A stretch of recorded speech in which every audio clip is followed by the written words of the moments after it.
In a quiet American city, a man named Michael lived a life that looked perfect from the outside. He had a great job in a high-rise office building, juggling hundreds of emails and dozens of conversations every single day. The city lights would twinkle outside his window, but inside, a profound loneliness echoed in the quiet rooms. On his phone, amidst all his business contacts, there was one name he never dared to open: Dad. Years ago, Michael had left his small hometown with big dreams. He was chasing success, determined to build a life far from the familiar streets he grew up on. His father Thomas was a factory worker, man of few words, hard-working, and stoic.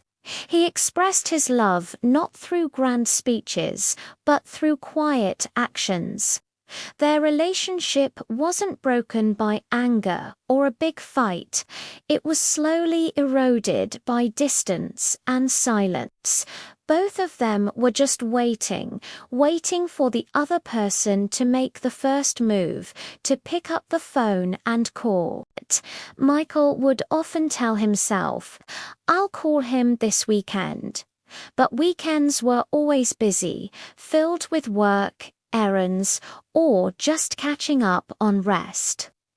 The promise of this weekend slowly stretched into months, and then, without him even realizing it, those months had turned into years. The gap between them grew wider with each passing season.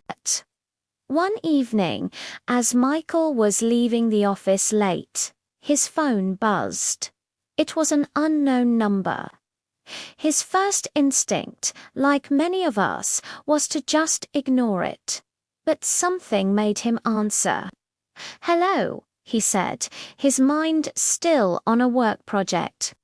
On the other end, a calm, professional voice replied, "Is this Michael Carter? I'm calling from the community hospital. Your father, Thomas, has been admitted. He asked for you." Those words hit Michael like a physical blow. The drive back to his hometown felt impossibly long, longer than any journey he had ever taken. Every mile marker on the highway was a milestone of regret. Memories he had pushed aside for years came flooding back, but he remembered his father's steady hands teaching him how to ride a bike, the countless times his dad had silently fixed a broken toy, and the image of him waiting on the porch under the dim light whenever Michael came home late as a teenager. When he finally arrived at the hospital, the bright, sterile environment felt cold and alien. He found his father's room and paused at the door. Thomas looked smaller in the hospital bed, weaker than the strong, capable man Michael remembered.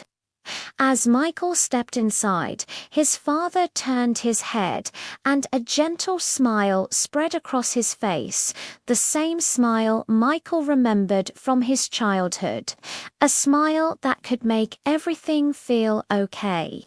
"I didn't want to bother you," Thomas whispered, his voice frail. "I know you're busy." Those words hurt more than any argument ever could have.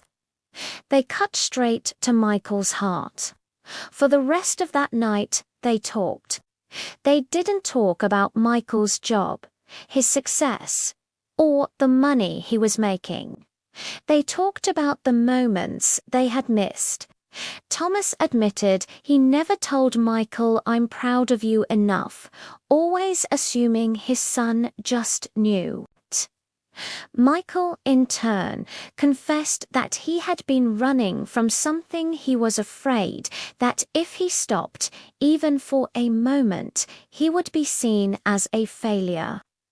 In the quiet hours of the early morning, as the first light began to filter through the window, Thomas held his son's hand. "Don't wait so long," he whispered, his grip surprisingly firm, "for calls. Or for life." That was the last conversation they ever had. Standing at the funeral a few days later, surrounded by familiar faces from his past, Michael felt a fundamental shift inside him. The success he had chased so relentlessly suddenly felt hollow, a trophy won in an empty stadium.